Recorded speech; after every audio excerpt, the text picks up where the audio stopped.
Hey, YouTube pipe community. Sitting here with Brian Levine from.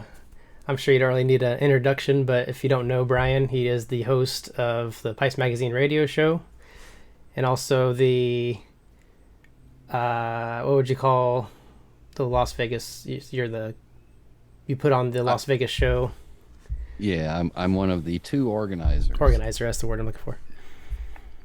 I'm one of the two that signed our names on the contract and said, "Oh, we got to come up with that money if nobody shows up."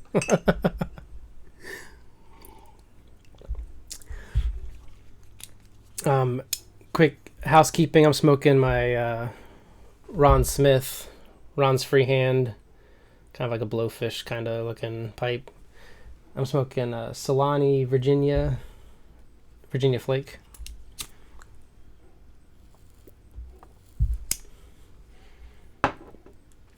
And you said you're smoking a J. Allen. Yeah, this is one of my little J. Allen sandblasts. I'm pretty sure I bought it brand new from Jeff. Um, and it's just a good solid little smoker, and I'm smoking my usual Blakeney's Best Acadian Ribbon, the one that I famously didn't talk about for years and then talked about it. How many tins are you sitting on? Do you have a? I got plenty. Well, I don't have. Let me rephrase that. I've got more than is reasonable for a sane person, and I don't have enough for an insane person, and I'm the second one. And you smoke, so you go back and forth between a couple different blends throughout the year. So my normal routine, in fact, I've got both of them here. My summertime routine, which we are in the heat of the, we're in the high humidity now, is just a straight Virginia in the morning. So one, maybe two bowls, and red ribbon. I might do 2 tins a year, 2 tins a summer of. But I've got some other straight Virginias, and then I move to the Virginia Periques. Now during the wintertime, that'll change where this will be the during the in the morning and then during the day, and then at night I'll switch to a heavier Virginia Perique. But yeah, so my that's it. I mean, I'm stuck in a very happy rut, I guess. I have to physically force myself to smoke something different. How often do you say you would smoke something different? Is it like once a month or? No, well, right now I've got three, four things open, and that bothers me. I don't like having that many things open at once. Um, but yeah, so maybe this time of the year, I might smoke one or two bowls, 1 or 2 bowls a week of just something that's not in my normal routine. And then during the wintertime, I've got more options because I like the HH Old Dark Fired Mm-hmm. in the Ready Rub. So that might be a bowl of that per day if I'm home. Um, yeah, there's a few other little things, but yeah, I'm pretty much stuck in a rut. Um, and it's painful because I am so jealous of you guys and gals that can smoke 4 or 5 different blends and enjoy them all and not miss the other ones when you're smoking those. And here I am thinking, well, it's not my usual, but it's okay. Now I mean, everyone knows if they listen to the show that you don't like Latakia. Don't like Latakia. Sorry. Is there any blends that have like a small amount of Latakia and you can like taste that or? So if it's got more than like 3 or 4% of Latakia and it's a decent Latakia, I'll pick it up and it'll just irritate me. Hmm. Um, I do have a couple of I have a Brigham pipe or two that I can smoke an English blend in, and it doesn't make me Doesn't make me cough as much or get as raspy. But I just, you know what? All you Latakia lovers out there, I'm saving all of mine for you. You can have it. Happy to it. It's just not me.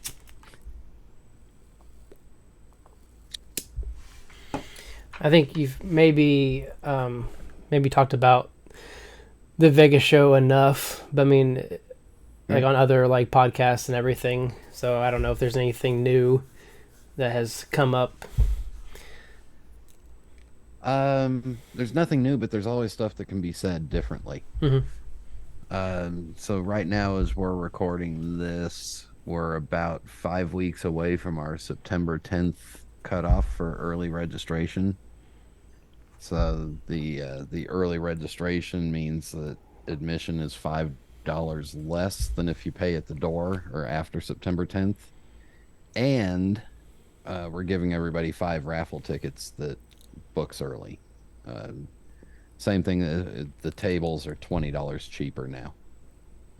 We announced our Saturday night dinner is going to be a thing that we're instead of having a guest speaker, I'm going to host and MC the pipe show game show, which will be two different styles of classic games, all pipe related and with members of the audience, and hopefully kind of funny and hopefully educational. So, uh, and hopefully not a flop, but It uh, sounds that sounds like a lot. I kind of wish. I mean, I definitely wish I could make it this year. I'm hoping next year I'll have enough time to plan to be able to fly out and maybe make it a weekend with my wife if she would want to go. I don't know if she'd be yeah. interested or not.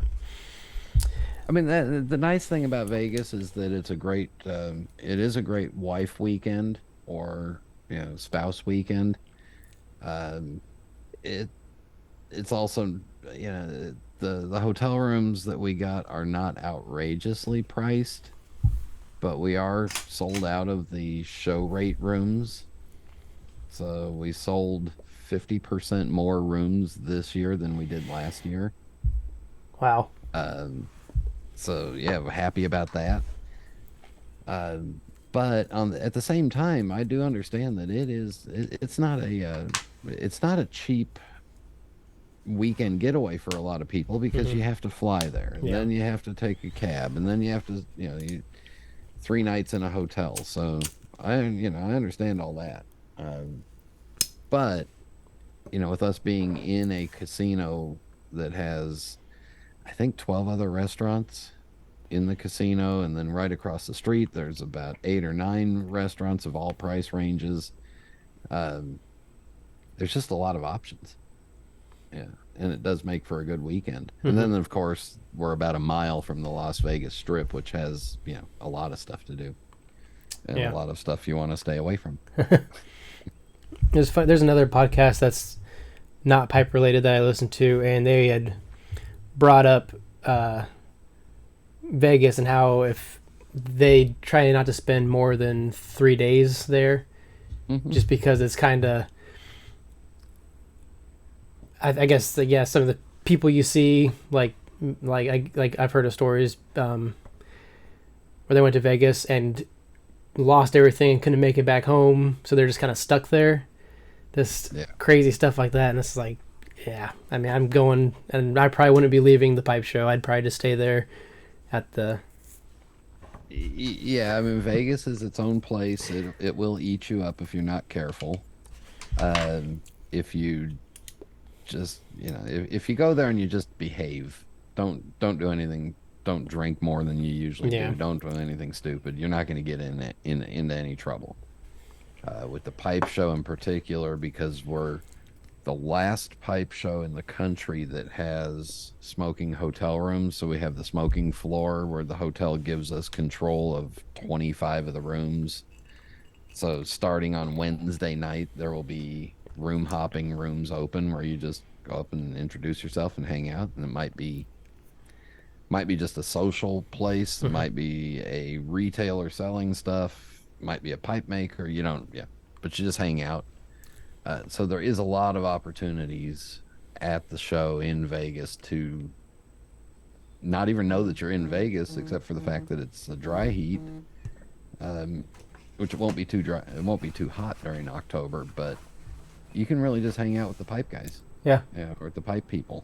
And then when the show starts on Friday at 5 o'clock, we've got our own smoking lounge up on the second floor.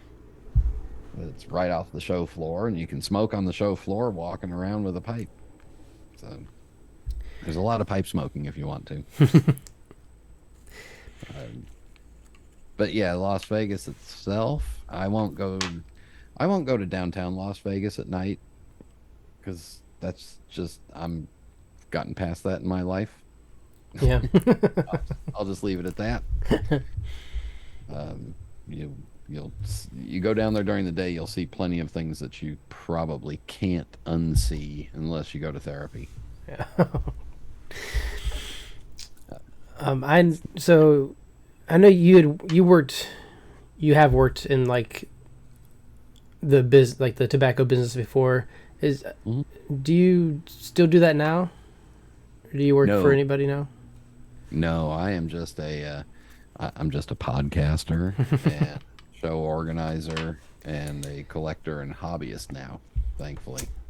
That's probably nice just to go to shows and not have to worry about any of that stuff and just kind of hang out. And yeah, I told Dave when we agreed to get a table at the Chicago Pipe Show, I said, Dave, I won't be at the table too much because, I didn't sign up to anchor my butt to a table at a pipe show again. So we had a table, we had a little display, we had some hats for sale, which we have hats for sale for the Vegas Pipe Show. And they look like this. Oh, yeah. There it is. Just a simple, nice little lightweight hat. But anyway, yeah, I did 15, 16 years of being anchored to a pipe show table. And after I didn't have to be anchored to a table anymore, I have so much more fun walking around a pipe show and sitting out in the smoking areas and talking and meeting new people. It's funny. Before I knew who you were, like I remember it was my first Chicago show, and we were in the tent, and I can't remember who I was talking to, but you had came up and either I don't know if it must have been oh gosh, I can't think of his name from Vermont Freehand. Steve Norris. Steve. He was. I think he gave you like a 50-year-old cigarette or something like that, and I thought that was just I thought it was just kind of really, just crazy that. That was my first pipe show experience, so I got I've learned a lot of different things that go on in the hobby and stuff. But and then I remember then seeing you at I don't know if it was the first Nashville. It was called the Music City Pipe Show. Was that the one that was between the two different? Yeah, it was at Big Star. locations? Yeah, Big Star Cigar, and then Uptowns. Yeah. And I think you worked for Brigham then. Yep. Okay, because I think you had a Brigham table at Big Star, if I remember right, but I can't. At Uptowns the next day. Yeah. Okay. Yeah. Yeah, that was a fun show. That event was actually the event where I realized, wait a second, I've turned into one of the older people in the industry. Yeah. Because I looked at all you younger people that were coming in, and I was like, thank God there's younger people than me. But I think I might have been 21 or 22 when I went to that. And that's the year I met a bunch of different guys on YouTube. We had always been doing videos and hanging out, and then I met Joe Case and Jay Dagner and Jason Dagner, the father and son. And then I met a lot of different people. It was a good time. I think we ended up camping at a campground in Nashville. Who was the I don't know how else to say this, but the very large guy. Boontar? Yeah. Yeah. He camped with us too. Him and his wife. I feel like he had his kids with him too. Um, yeah. I don't think he does much of YouTube anymore, really. If anything, to do with pipes. Yeah, I remember talking to his wife for a little bit, and that was kind of my intro into the YouTube pipe community, kind Mm-hmm. of figuring out, all right, these guys, these people are serious. And, at the same time, I famously started off the Pipes Magazine radio show with an episode where I said, one of the reasons I wanted to do a podcast was because I didn't want to be a YouTube guy sitting in his pickup truck going, "Hello, YouTube. I'm just sitting here in my truck. Want to have a smoke, do a video. How y'all doing?" It's really funny that you brought that up because like that has been subconsciously in my mind. Every time I do a video in my car, I'm like, "Oh, Brian's gonna think I'm just another YouTuber in my truck." Yeah, yeah, yeah. Just don't tilt the camera down and show that you're shirtless sitting in the truck. No, that was kind of the Wild West days of YouTube because I mean there were some interesting people. Yeah, it's changed a lot. I've been doing it. I guess I took probably a 3 or 4 year break where I didn't watch or do any videos or anything.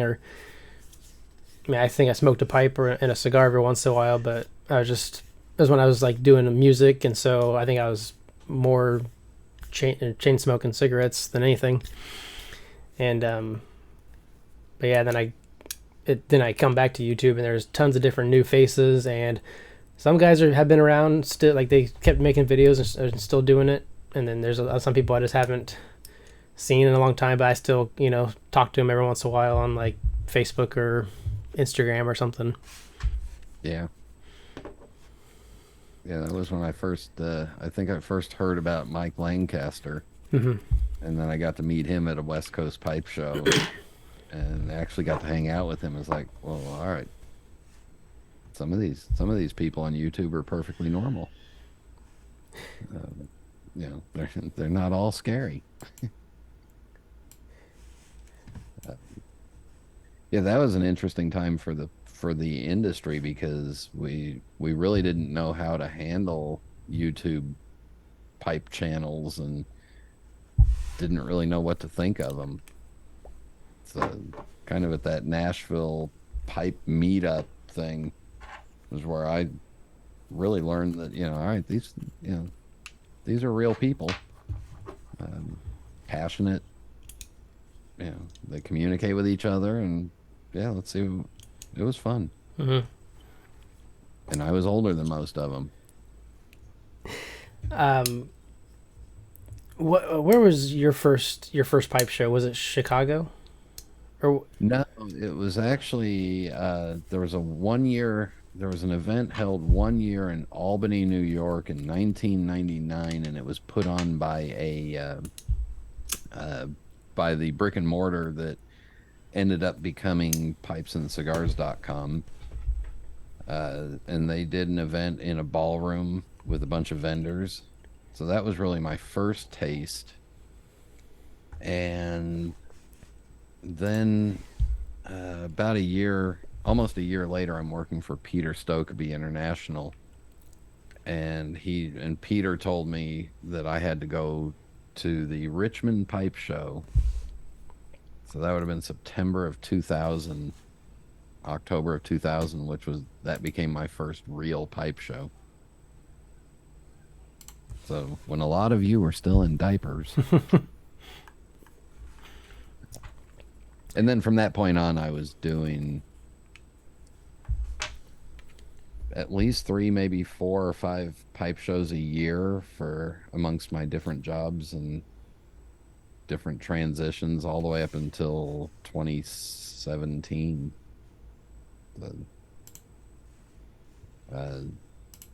Went to a pipe show in Boca Raton, Florida in January. It was the weirdest time ever because I was hungry and I left the pipe. The pipe show closed at 5 and I was hungry because I skipped lunch. And I thought, well, I'll go get something to eat right now and it won't be that bad. And then I'll come back and hang out with everybody. I realized I was in Boca Raton, Florida in January with all the snowbirds, and the busy time for dinner was 4:30 to 5 o'clock. Huh.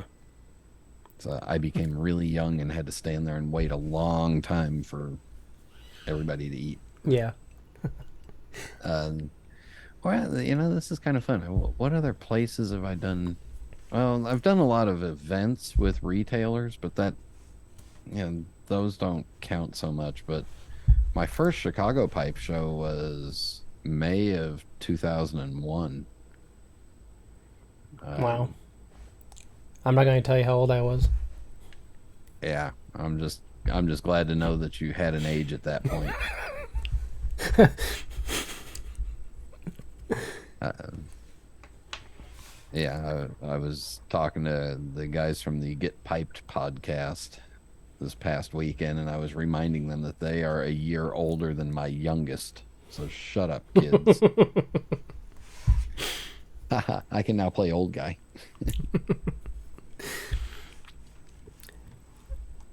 Um, but it was going to the pipe shows where I really got to learn all about, I got to learn more about the industry than I did by working in it. I got to see stuff. Those early pipe shows in, those first couple of years of pipe shows that I went to, you'd go and you'd see somebody that was just displaying a whole table full of their collection. Mm-hmm. And there'd be nothing for sale, but they were just bringing out their pipes they'd cleaned them all and they laid them out and put little signs next to what year they were and who they were made by and whatever. And so you get to learn a lot Yeah. and touch a lot. And about half of my pipe smoking technique comes from listening to people at pipe shows. But then also the internet didn't exist too well back then. Yeah, they had that like the big Meerschaum display at Chicago. I don't know if they did that this past year. That was Frank. Yeah, Frank Burla. There was another. There were two other old timers that would come and display all their Meerschaum pipes and just try to win best collection at the show. Antique pipes. The first time I ever put my hands on a Native American pipe was at a Chicago pipe show, and it was probably 800 to 1,000 years old. Yeah. Wow. Yeah, but you could do that back then. Now the pipe shows aren't so much of a collector's thing, a collector show thing. We do a little thing on Friday night for the collectors that just want to show their stuff, where we put up some tables in our smoking lounge, and you can just lay out your collection there and show it if you want to. And there's no reservations, nothing formal. Just here's some space and fight over it if you want it. Yeah. And we had we had one little disgruntlement last year over space. I think it'd be cool if like John David brought his Sheraton collection and displayed it. I'm not sure if he's ever thought about that or not, but yeah, I mean the option's there for anybody that wants to bring whatever and put it out there. Yeah. And just show it if they want to. Yeah. Or carry them around with you. If you want to bring your favorite pipes and just set them out on one of the round tables where everybody's smoking, have at it. That's how we all learn, really, is by seeing what other people like and seeing what other people are smoking, and ask hey, can I feel that? And you don't want to stick your finger in somebody else's bowl while it's hot, but yeah, I famously like to stick my finger in the bowl to see what the size is, and that's the finger and that's the size measurement for me. This is tonight's pipe. Oh. Made by Smio Sato. But yeah, that's all fun. Especially if you get a chance. The people at pipe gatherings like this are so friendly and so willing to and open to sharing a bowl full of whatever. Yeah, I've had people come up and ask me, yeah, you got your favorite with you? I want to try it. Okay, yeah, here, have a bowl full. Yeah. I'll have to, Every time I go to an event, I bring double what I would normally bring. So yeah, I'll have to remember that for next show because I don't think I've never had a Acadian ribbon. yeah, and now it's going on. Well, this tin was done in 2006, so yeah, it's 17 years old. Next year, it'll be old enough to move out of the house. Again, I know where we left off at. I don't either, but I'm loading my second pipe.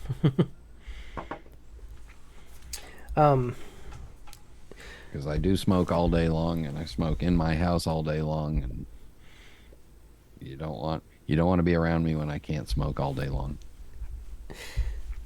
I have about 2 pipes a day, um, on the way to work and then on the way home. Every once in a while, if we're hanging out outside after I wake up or something, then I'll smoke a pipe or a cigar. But when I was on day shift, I smoked all the time. Like I smoked on my way home from work, and then got home, I smoked 1 or 2 pipes outside hanging out, and then one always before bed, and then another one in the morning. Um, yeah, so my drinking and my smoking they go down quite a bit when I'm on night shift. Yeah, I think, well, this one is the bottom of the third bowl for today, and this will be the fourth and final bowl. Because, yeah, I'll take a break for dinner, and then at my age, by the time I get back to, get into the reclining chair after dinner, won't be much smoking. There'll be more snoring. Now you've mentioned before that you smoked like a couple cigarettes in the morning. Yeah. Do you still do that? Yeah, I do my little hand rolls. In fact, this is the glorious pouch of the hand rolled tobacco that I bought in duty free in England. Jeez. It's very exciting and olive drab. But yeah, I smoke 2 of those in the morning and then switch to the pipe. And then sometimes during the day, if I just need a little boost or a little kick in the butt, I'll roll one and smoke it. Mm. I primarily smoke them like a pipe or a cigar, Yeah. but I still will do a little inhale thing because I am a recovering cigarette addict, and I'm not recovering very well. I was kind of always curious what tobacco you rolled, or if there was like a certain brand or something. Yeah, it's called Amber Leaf, Okay. and it's not available in the U.S. or Canada. So when I go out of the country, here's the trick: when you go out of the country and you come back into the U.S., there is no measurement of duty for loose tobacco, which is pipe tobacco or roll your own. The U.S. Customs law says, I think it's 50 cigars or 200 cigarettes. And then for loose tobacco, it says a reasonable amount. Okay. Define reasonable. Right. I'm not saying this to brag or anything, but I've got a little bit over 200 pounds of pipe tobacco here that I've been amassing. So if I come back with 20 or 30 pouches of that stuff, that's a reasonable amount to me. Yeah. And a pouch, a 50-gram pouch like that will last me 2 weeks. Hmm. So I enjoy them. If you see me out and about, you may see me especially when I get a cup of coffee. If it's a good cup of coffee and hand roll one of those, then that's just like a wonderful 15 minutes. Yeah. Yeah. And then I move back to the pipe. If I'm in the car, I'm smoking a pipe the whole time. The car won't start unless the pipe is lit and going. I don't know how they did it, but all of my cars don't start and drive without a pipe in my mouth. It's almost like those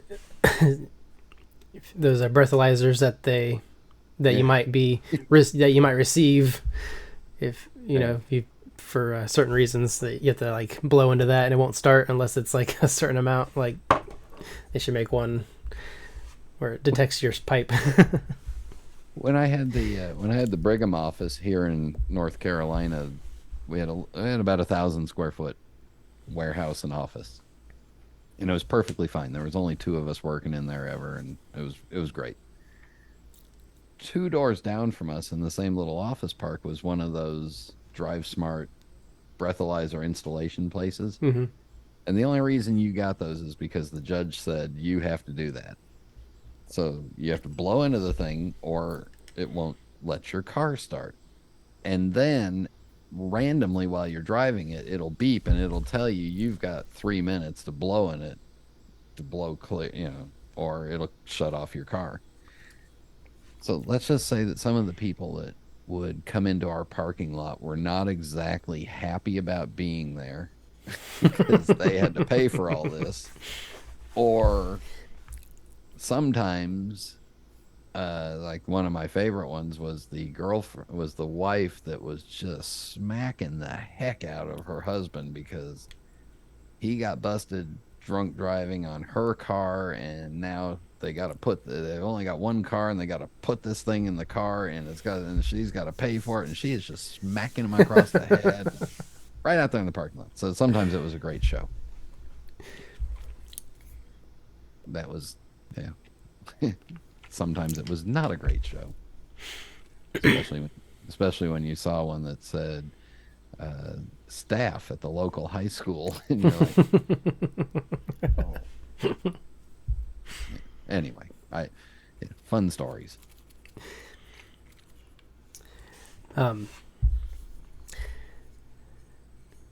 So we were talking about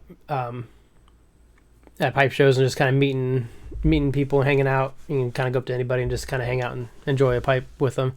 Somebody I got to hang out with that I've always heard you talk about on the show is Spike,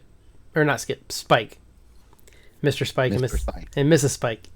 Yeah. And it was cool in the table at the Chicago show, where I was sitting down and hanging out with Nate from Pipe Sports and Pals, Indiana Nate, and then 3 other people.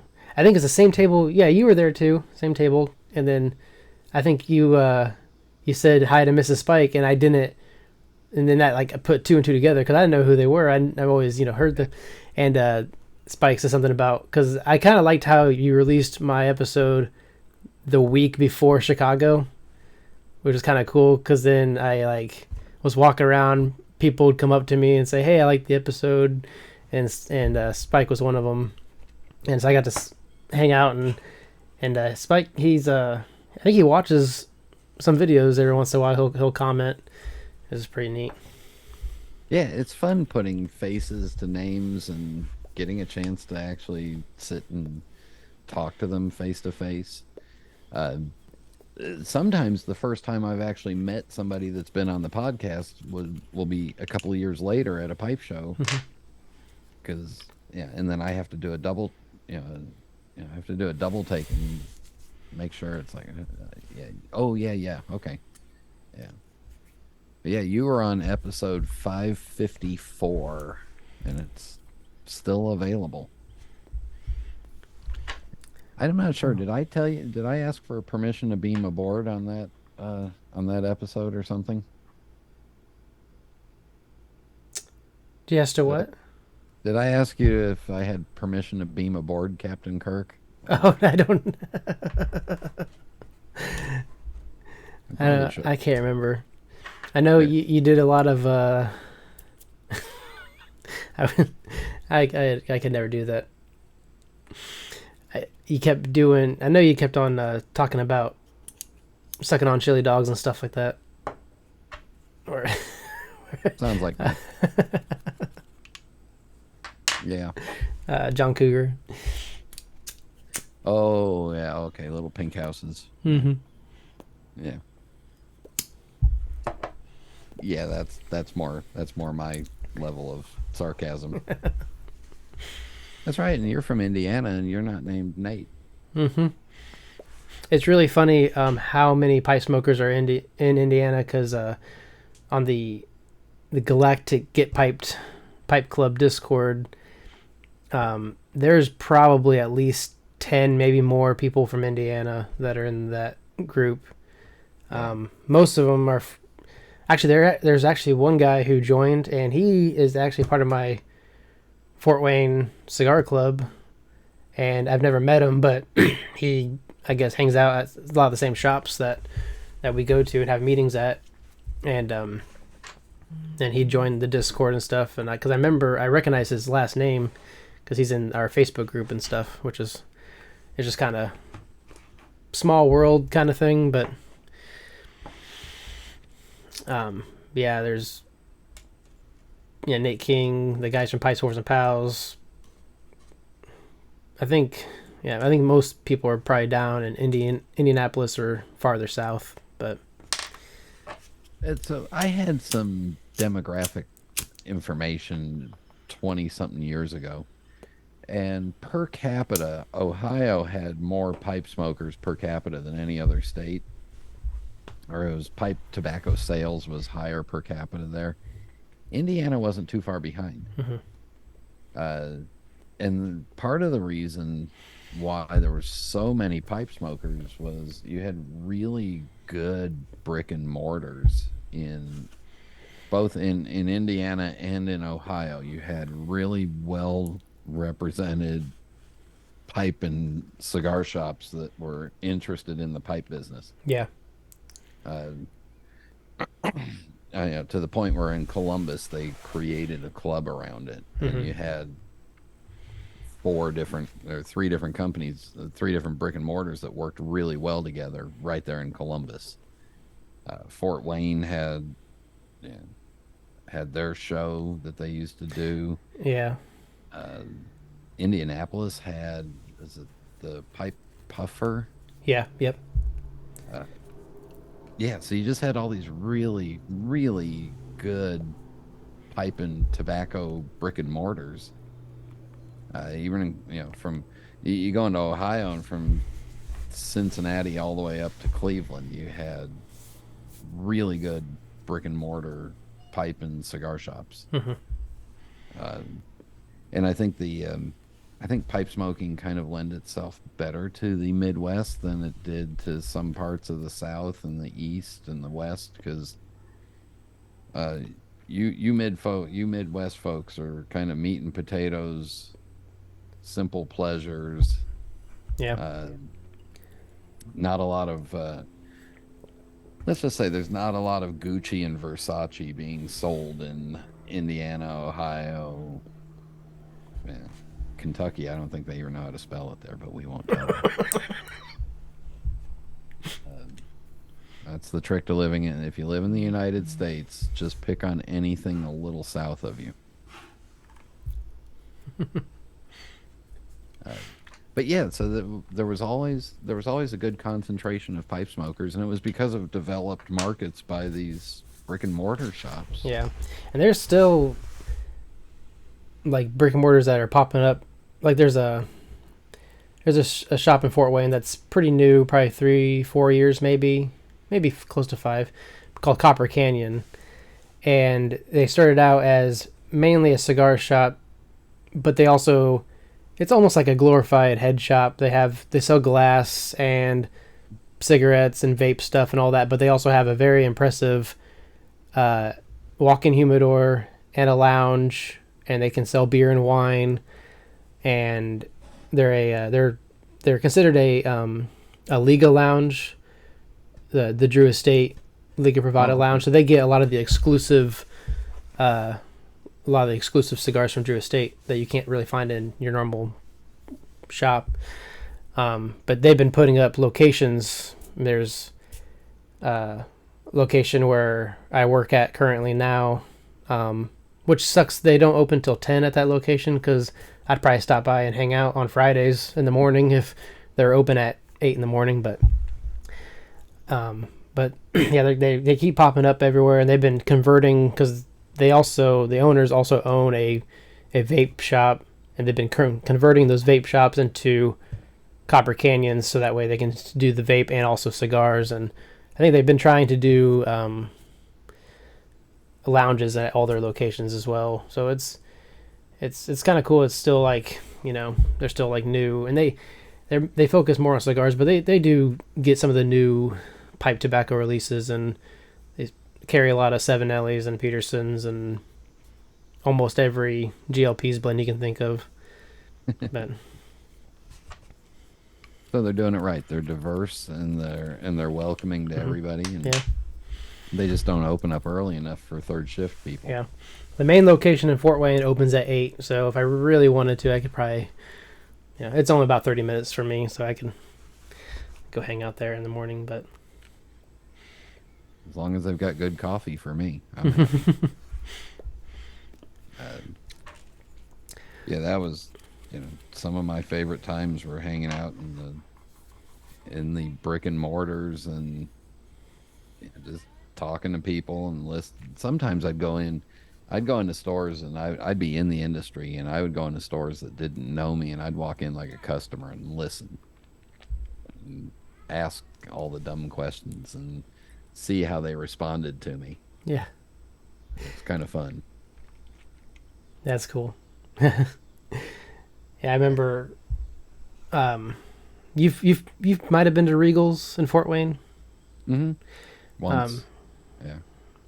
yeah, because they have 3 locations, and that's probably that was my first ever brick and mortar I've ever been to. I bought a few pipes from there, and I always go and try a different. They did their bulk blends that they renamed, which I thought was mostly McClelland, but it might have been something else, or they might have switched to something that was closer. Yeah. But I always get this.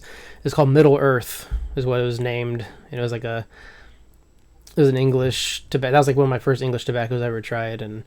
But now, gosh, I mean, going to a brick and mortar and buying an ounce of tobacco now is just, it's kind of insane on how expensive it is compared to buying a tin online or something. Yeah. Welcome to the taxes. Yeah. And the retailers used to, the retailers' margins used to be 3 times cost on bulk tobacco, because the pipe tobacco taxes were so low that they would they'd buy an ounce of tobacco for 50 cents and they'd charge $1.95 for it. So they were thrilled to sell it. Mm-hmm. Now they've had to cut their margins just to be competitive with the with the in-state tax situation. And I'm just talking wholesale tax, because the mail order sales tax has kind of leveled that a little bit, Mm-hmm. but still, if somebody's shipping from out of state and they don't have to charge a 30 or 40% wholesale tax or whatever the tax is Mm-hmm. in your state, that's a big advantage. So, I know you don't smoke as many cigars as probably other pipe smokers, but you do smoke cigars occasionally? Yeah, I'm, maybe 1 or 2 a month, Okay. depending on the mood. And again, through my friends in the industry, and at times I've got at an average of about 20 cigars a year. I think I'm sitting on about a 15-year supply right now. Okay. Wow. So I don't have to buy any. However, if I'm in a shop and I see a cigar that's interesting, I'll buy 2 or 3 of them to try them, because I'm always looking for the next best thing, Yeah. something interesting. My cigar tastes are completely different than my pipe tobacco tastes, which I've always thought was interesting, because my pipe tobaccos are more on the bold, stronger, Perique forward blends that a lot of people would cringe at. Mm-hmm. My cigars, I like them more on the mild to medium with with multiples of flavors through them. I don't like the really intense heavy ones. I will piss off a few people that I know, and when the Opus X shipment comes into Charlotte, I might get a phone call and I'll go get whatever the limit is, two or three per on the number fours and fives, the smaller. Yeah. I like smaller sizes. And then I'll say to them as I'm buying them, great, I'll put these in the humidor. These will be great in a year or two after they've mellowed out and aged correctly. Because I know a lot of guys that just want the Opus fresh and strong, and but I like to let them age for a year or so. But I also have a preference for like 42 to 44 ring gauge. Yeah. Nothing longer than 5.5, 6 inches. I don't want to. I just want to date it. I don't want to marry it. Right. So So obviously, I guess Arturo Fuente is one brand that you enjoy. Is there any other ones that you? yeah, in the Fuente stuff, there's the Opus line that I like, the Don Carlos line that I like. Um, there's I forget what they call it. Is it the Rosado? The Magnum R44s? Okay. Uh, which I really like those. Some of the Padrones, some Yeah. of the Padrone, I can't. If you gave me a Padrone 1964 or a 1926, I couldn't taste the difference. Yeah. So I buy the 1964s because they're cheaper. Um, then after that, I'm pretty much all over the place. Uh, After those, well, for a while there was a line of cigars that's still being made. I don't know where they're making them anymore, but the Casa Magnas, Yeah. and I like the little Paquito shape, which is like a 42 by 5, and it's just perfect for a half hour, and then you're Yeah. done, Yeah. and then you move on. And when they came out, they were like $4. Now they're not $4.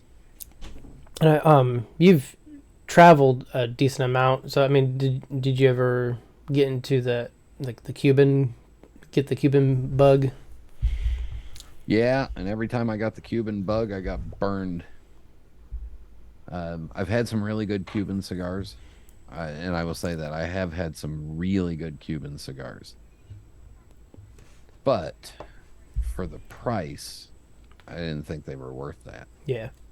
And then maybe one out of three or four that I've had has been really good. One out of four has been terrible, and the other two have been disappointing. So I look at if I spent $25 each on those four, I got one really good one, and then I got three that I was like not impressed with. So now I don't even worry about it. I just get I bring cigars with me if I want them, and Yeah. if I don't want them, then I don't bring them with me. I got my pipes. Yeah.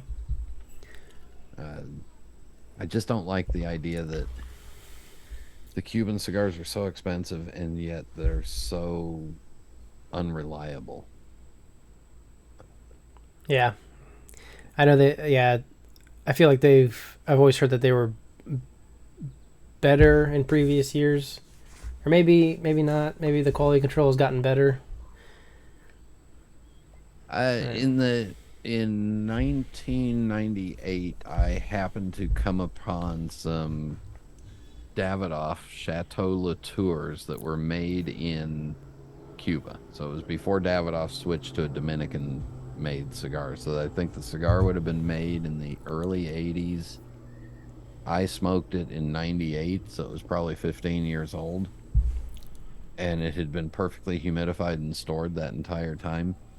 And still to this day, that taste of that cigar haunts me Mm-hmm. because it was fantastic. It was also free, which made it even more fantastic. But legally, we were told to destroy them, so we decided to destroy them one at a time Yeah. and make sure that they were burned all the way up as far as we could. Uh, yeah, those were fantastic. And I think the last time I saw an auction of those sell, I think they sold I think a box of 25 sold for like $10,000. Holy Wow. mackerel. Yeah, maybe I should have kept them, but Yeah. yeah. Uh, uh, cigars, I guess the biggest complaint I have with cigars is that once you cut and light them, you're dedicated to it for that time. Yeah. You've got to smoke it. Yeah. Yeah. And yeah. And then once you smoke it, you're done with it. And too many cigars, the reason why I like the softer, the more medium palate is because too many cigars, the minute you smoke it, that's all you can taste or feel or breathe or smell on you for the next until you shower and Yeah. do your next body cycle. Hmm. Whereas a pipe, you know, you can put the pipe down. Yeah, you get a little aftertaste for a while, and some people can smell it, but it's like, you know, you're not oozing oils out of you of it. I never try to smoke a cigar unless I know I'm going to finish it. Just because, I mean, there's been times where I've lit it thinking I had time to smoke it, and then something comes up, or I get pulled away for something, and then I toss, like, almost a whole cigar away because it definitely. I think I've been able to let it sit for maybe 30 minutes at most, and then come back to it. And I've learned other techniques like blowing into it when you relight, and kind of gets all that the nasty stuff out. But yeah, I always try to make sure I can finish it. I also don't smoke a bunch of big cigars either, because I used to smoke bigger cigars because I thought, get my money's worth. If I'm paying this much money, I'd want a big cigar. But the flavor and everything else, just the smaller ring gauges, and I prefer them, I guess. I don't understand these people that put these 60 ring gauge things in their mouths. Yeah. I mean, it looks like you're trying to eat the whole baseball bat at once. As might be the biggest sell price, because there's a couple of 60 ring gauges that I enjoy, like the Jaime Garcia, I think it's a 5860, and Perdomo Champagne is a 60. I enjoy those. I've smoked a lot of those, but yeah, if it comes in a smaller size, I'm always grabbing the smaller one. Well, and I've met you, and you're not the tallest guy, so you could use one of those as a walking stick. Uh, yeah, and here's the dirty secret about the cigar industry. The bigger the cigar is, the less quality tobacco you have to use in it. Yeah. The bigger cigars are smoother and milder, and or because they're not that compact, you can put some bad filler in there and water it down a little bit. And yeah, you want to make a cigar blender's head spin. Tell them you want a perfect smoking Lancero. They'll just look at you and go, "You son of a." Where's my Mike Murphy button? Yeah. Yeah, Mike Murphy. I'm recording with him in a week or so, I think. Mm-hmm. Yeah, I saw that. That's gonna be a lot of fun if it works out Yeah, with all the transitions. I think it'd be a fun episode. yeah. I plan on doing everything possible to sabotage it. Gosh, I feel like probably should wrap this up. We're probably coming up to like an hour between both sessions or so, which might be like my longest video. Ever. Yeah. That's the problem of having me on. Sorry, it's not Oh your no, fault. no. And I was gonna talk about music too, but I guess I don't know, because I know you have Yeah. you got a pretty wide range of music that you listen to for the most part. My music library on my phone goes from everything from Disney music and some classical to Kid Rock to Kesha to Queen and Aerosmith and Bon Jovi. It's if I put it on random and push play while we're in the car, I've sometimes broken my neck with the genre changes, but I enjoy it. Yeah. Yeah, that's part of the spice of life. Yeah, it just depends on what your mood is for the day. Mm-hmm. Uh, Yeah. I do not do I don't do rap and I don't do opera. Okay. That's my two limits. Yeah. Opera to me is some people screaming when they should shut up so I can hear the beautiful orchestra. And rap is just some people screaming and they should shut up. Uh, doesn't mean that's bad, just means that's how I feel. Yeah. And after all, I am the leading expert on my own opinion. There it is. Yeah, had to work that in once. Um, but yeah, that's part of it. If I'm doing stuff around the house, there's something playing in the background. Yeah. If if I'm not listening to the news or maybe something on YouTube, there's just some music going, and depends on what the mood is that I'm in. Yeah. I've even I even got a Garth Brooks CD. I remember my grandparents had a CD player in their kitchen on the kitchen table and had like a stack of CDs. And I remember my grandma was a huge Garth Brooks fan and had tons of CDs. Yeah, yeah. We're the concerts that we have tickets for coming up are Foreigner, Guns N' Roses, Ed Sheeran, and Garth Brooks. Two of those I'm excited to go to. Two of them okay, I'll Yeah. go. Yes, dear. You guess which ones. Yes, dear. Yeah. Um. I So. also went to Bruno Mars concert Oh. because I was told to. Yeah. I bet that was fun though. I could imagine. I mean, it's definitely. I'm when I go to so I go to a lot of local shows. Not much anymore. Like this weekend, I'm going to a music festival that a buddy of mine he started probably 5, 6, 7 years ago, and he passed away 3 years ago. But his mom said if people show up and want to hang out and play music, she'll keep on having it because it was out at her house, out in the middle of nowhere, just cornfields Yeah. all around. So we'd do a big all day music festival and camp out and just bands playing in the garage, bands playing out in the yard, and just a great time. And that's about. I mean, I've gone to a couple like bigger shows. But yeah, usually it's some like dive bar or something. But I can appreciate going to like a big like stadium kind of concert. A couple of weeks ago, we were down in Orlando for a long weekend visit with our son and his wife, and they wanted to go to it was the some restaurant. It was a restaurant that Blake Shelton has his name on. Oh, okay. I said, okay, whatever. I don't care. Wherever you guys want to go. We're taking them out, and so we go over there, and we get in there, and it's gonna be like a 15-minute wait. And there's two guys playing guitar, and they're up on the stage and doing their thing. And I thought, well, that's nice. And then they said, all right, we gotta, we're gonna leave, blah blah blah blah blah. And here's the this band from Nashville's coming on tonight. Great.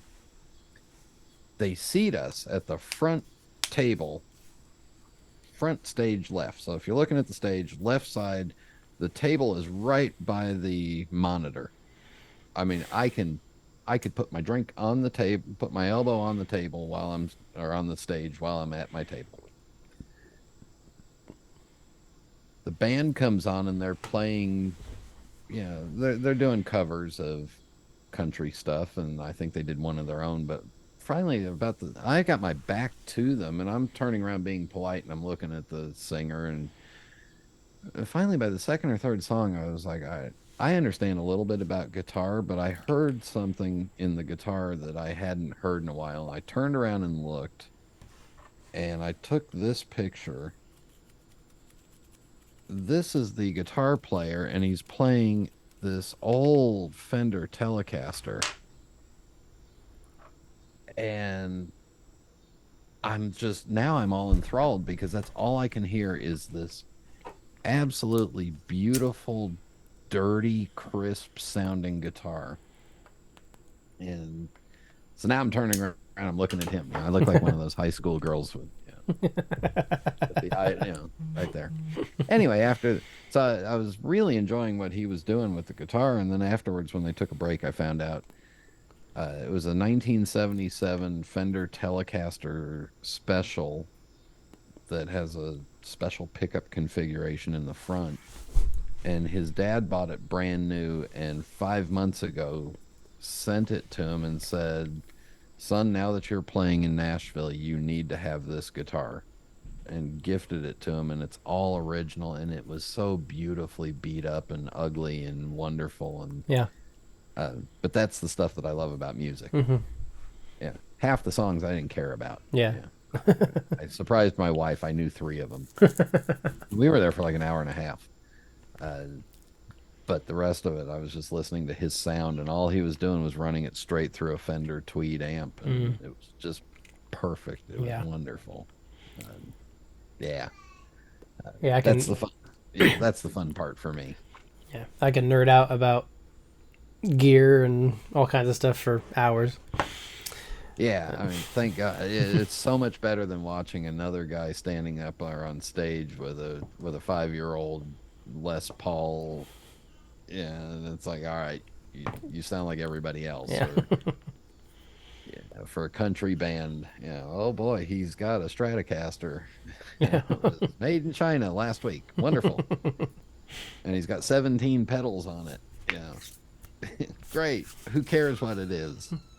Yeah. Yeah, but that's the fun part about music. Finding these little nuggets and holding on to them. And then avoiding all the hip hop and opera that you can. I'd sooner go to the ballet because at least the dancers aren't screaming over the music. I don't like opera. So I want to wrap. Oh, what were you gonna say? Oh no, that's part of the Pipes Magazine radio show is really a reflection of mostly my personality. It's Yeah. cleaned up a little bit because sometimes I can get a little edgy, dirty, um, and cranky. But it's everything that I enjoy. And part of pipe smoking for me is having music or having something to go with it. Yeah. And I'm not a big reader, so I'm perfectly fine sitting with my pipe, listening to some music and staring at the window, or driving and hopefully not staring at the window. And I've been going back and listening to old episodes because like when I started listening, I don't remember when I started listening, but I had listened, and then because I'll go on spurts with podcasts. I think I've been listening to at least Pipes Magazine for probably the last 2 years every week, but I've been going back and listening to old episodes or episodes I just never listened to. Especially like I'm finding some of the ones that he had on the show that I knew, like I know personally. You remember Dan Barnes? Yeah. You had him on. He was a part of our Fort Wayne Cigar Club.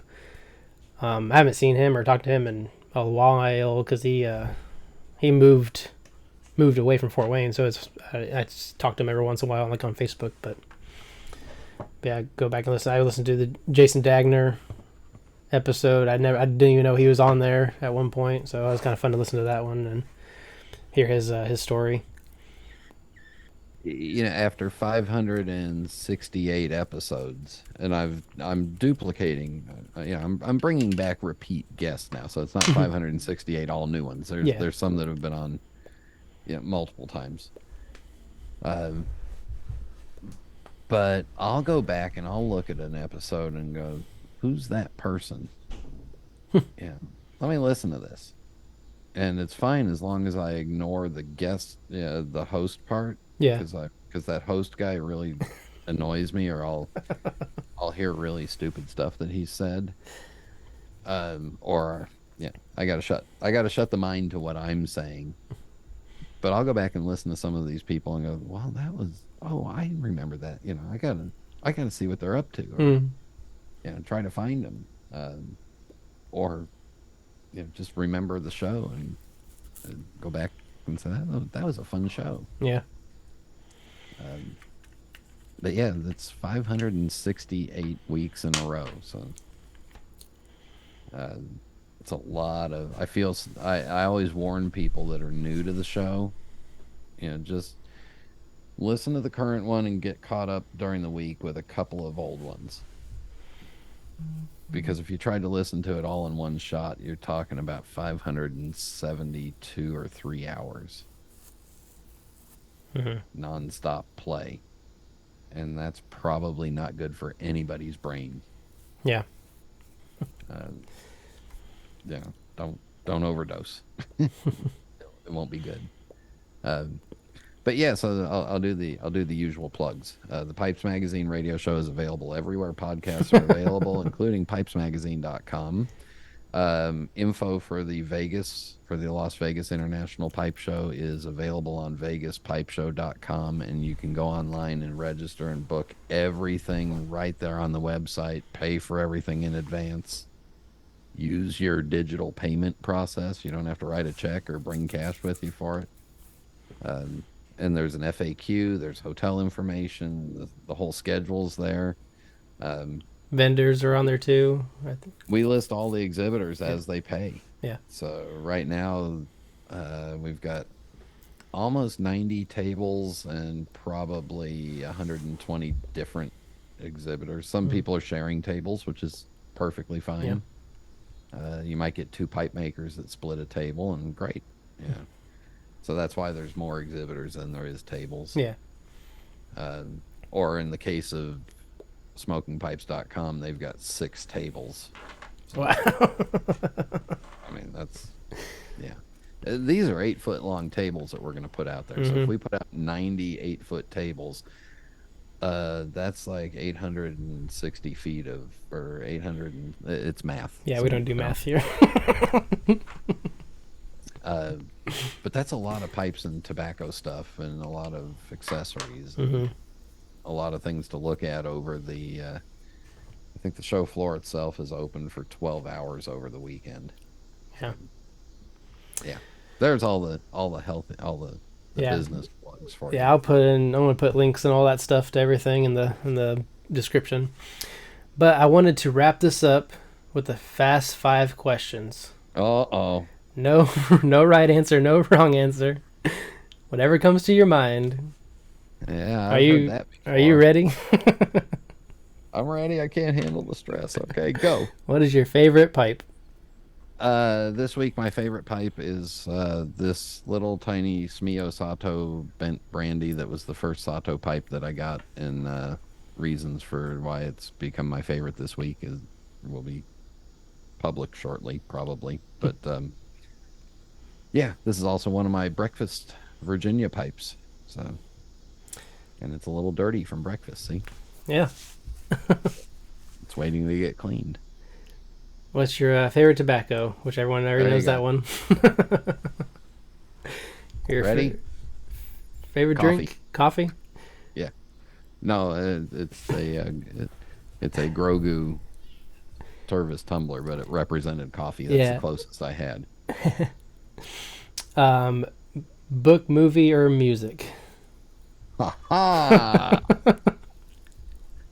I like a movie. Yeah. I like movies because I can completely relax. I can sit with my pipe. I don't have to touch anything. I don't have to move anything. I can Yeah. get lost in the movie and whatever the world is. Are there any TV shows you watch? Are you big into TV shows? Yeah, I'm on my 4th time going through the complete run of The Big Bang Theory. Okay. I've only watched. I mean, I have never sat down and watched episode to episode, but if it's on TV, I'd always watch it, and it was always pretty funny. Yeah, I'm watching them in order for the 4th time. I didn't watch it when it was on new. Um, our daughter wanted the DVDs of all the episodes, and that was one of the things she wanted for Christmas 3 years ago. Yeah, 3 years ago. So we got it for her for Christmas, and the show had been off the air for a year and a half. and she put it into play, and I was looking at it going, this is really funny. Where has this been? Um, yeah, so between that and the Grogu coffee mug has also meant that I've become a fan of The Mandalorian. Yeah. But I'm a Star Wars. I'm a Star Wars kid. Hmm. I was old enough to see them all in theaters on opening day. And what is your favorite pipe smoking memory? There are so many. Um, just endless. Uh, I guess my favorite, uh, here, I'll sound like a sales guy. My favorite pipe smoking related memory is the upcoming 2023 Las Vegas International Pipe Show. I do have a favorite moment from last year's show, and it was on Friday when we had finally gotten all the people in line that wanted to check in, and it took like an hour and a half for the line to work its way down, and people were in the smoking lounge area. And Dave Peterson and I were standing there, and I looked at him. And I said, "Dave, I can't believe it, but we actually pulled this off. I mean, shit, there's people here." And I just remember standing there looking, and I mean, we had the 2,000 square foot smoking lounge was full of Yeah. people. There was no, we had like 90 chairs in there, around 9 tables, and some high top tables, and then the collector showcase had tables, and it was just full of people, and it was wonderful. Yeah. Uh, yeah, we still weren't believing anybody was going to show up. So Yeah. I bet that's a good feeling to after it's all said and done, and kind of relax and take it all in. yeah, know that we hadn't screwed up too much that was noticeable. Yeah. When you do an event like that, uh, there are going to be mistakes, there are going to be errors, and Hmm. and the trick is how quickly can you cover them up, and how catastrophic are they? Yeah. Have a backup plan. Hmm. And we gave everybody, and I'll pull it out of the drawer here. Uh, that is the official admission badge from last year's Oh. show. This one, because of the star, allowed you to get in before the public hours, so it's an exhibitor badge. Because we're a licensed, because we were allowed to smoke in it. It had to be a restricted, closed to the public thing with registration and badges for the state of Nevada. Yeah. So we did a button. These buttons didn't arrive in Las Vegas until Thursday, and we were opening the show on Friday, and I Oh. had never seen them. So when we saw the buttons and the tote bags that we gave out to everybody, and they looked great, I was like, "Oh, thank God!" Oh yeah. That was the only, those two things would have been catastrophic Yeah. if they failed. Yeah. Um, this year we're going to order a little earlier in advance. Yeah. So, there, like I said, I can talk for hours. Well, I've got some questions after I hit stop. But yeah, thanks everybody for hanging out this longer video. Check out Pipes Magazine radio show if you haven't already. Check out Las Vegas International Pipe Show website. And yeah, anything else you want to add? Thanks for having me on your channel. Anybody else? I'm open to everybody. I don't care what size your channel is. And the Las Vegas International Pipe Show is the only show that offers a social media space right on the show floor. So you plug in, we've got some ring lights for you, and you can sit there and do your show from our floor. That's one thing I really wish I could make it to Las Vegas, because I have ideas for like a live show and stuff. Or I do a live show.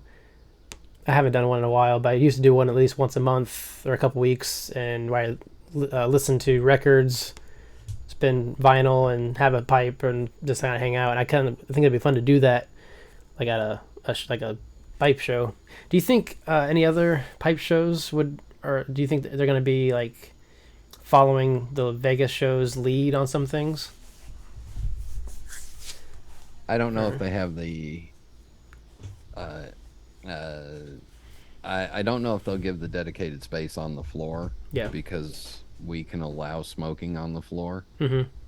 Gotcha. where like Chicago and Columbus they can't. The Muletown Pipe Show could, Mm-hmm. but their space was so tight anyway that Yeah. it would be hard to do it. Um, right now we have the space and we can make it happen. Yeah. Yeah. And I'm using the ring lights that we used last year. I'm using them right now. Yeah. All right. Well, yeah. Thanks again. Thanks for watching, and I'll catch you in the next one.